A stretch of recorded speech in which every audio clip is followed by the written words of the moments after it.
And here's the chart of gold. Gold came down to less than, more than 50% retracement. Okay, we got here the chart of gold futures continuous contract 2-hour scale. The picture is picture of strength.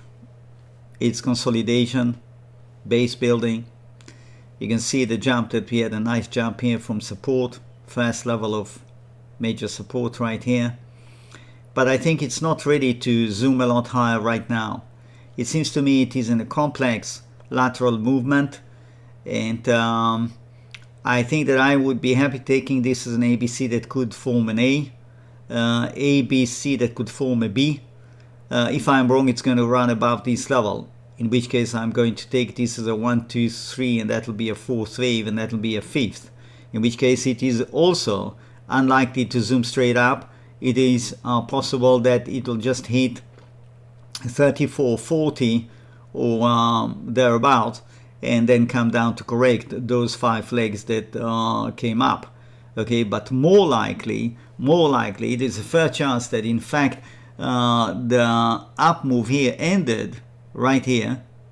You see at the confluence of these two parallel channels coming down here, that are hitting this point with some overhead resistance as well at this level. And what is remarkable is that it came down in what I considered 5 leg, 1, 2, 3, 4, 5. That tells me, if I read it right, that there is going to be a challenge to the spike bottom here, 32.70. It's going to come down. It's going to come down. In the process, is going to create. Let me just get this one. It's going to create a break of this shoulder. Will easily take it to the range of 3,200.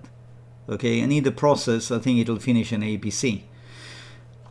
That is looking the direction of gold heading lower is looking good when you check the situation in silver, but it's looking even better when you check the situation in Australian dollar, US dollar, and New Zealand dollar, US dollar.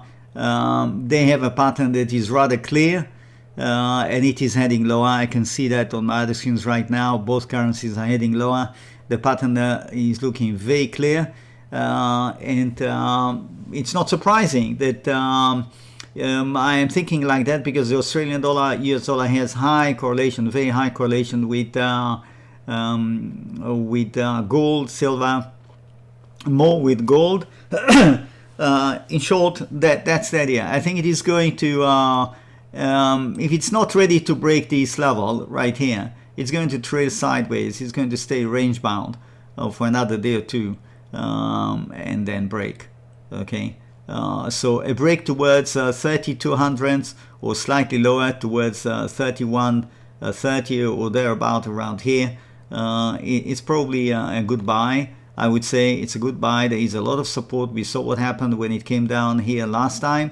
Will it break even lower towards 3000? At this point, I don't see signs that it's going to do that.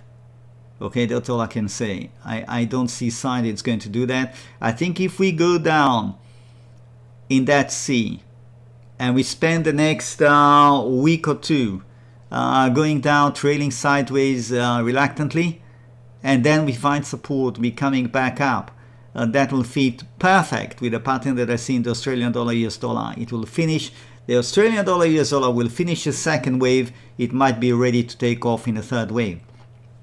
That could bring up gold to much higher levels thereafter, yeah, having retested this support level. So that's the situation that I see currently in gold. Here's the 2 hour, again 2 hour from close. We either finish the B here, or we are just going to trail sideways quietly, and then boom. Okay, that's gold. Let's have a look at silver. Silver here on the 2 hour scale in a very complex sideways price action, which in itself is a message of strength. It's not distribution, it's accumulation. It's not distribution, it's strength. It's strength.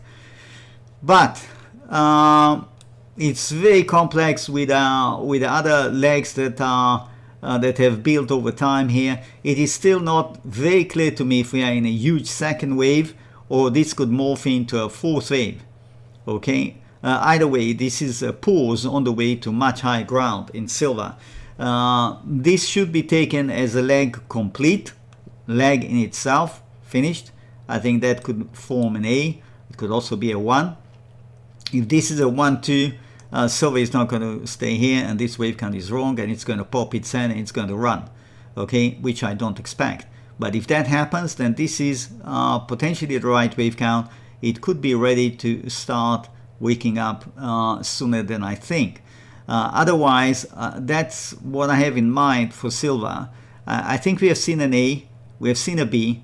If we dip lower, probably not lower than 32, right here at the bottom, 31.77 or so, we get our C. It's going to come back like it did over the previous several weeks. Spike down, came back, spike down, came back, spike down, boom, came back. It'll spike down, will come back, very, very likely. So 32, 31.90, 31.80 is probably a good buy. Okay, that's what I would say at this point. There is a major support in this zone of my horizontal green lines. You can see support resistance over many months. I don't expect silver to break that. No. So we could end up with a triangle drawn out like that, and that will be a perfect B, which would lead to a big jump, but it's just going to be a C, meaning it's going to come back. Okay, if it comes down and that's going to terminate the second wave, we are in a 1-2 situation, and then silver will take off, and we will know that only when silver absolutely soars about 35.50. Okay, then we will, I think that will help to throw, if you like, all the pieces of this puzzle into place, at least for me, and we will be basically in an unstoppable rally. Okay, because then this will be the bottom of a second wave, major second wave, and you will be in a 1-2, 1-2, and it's going to fly. Okay.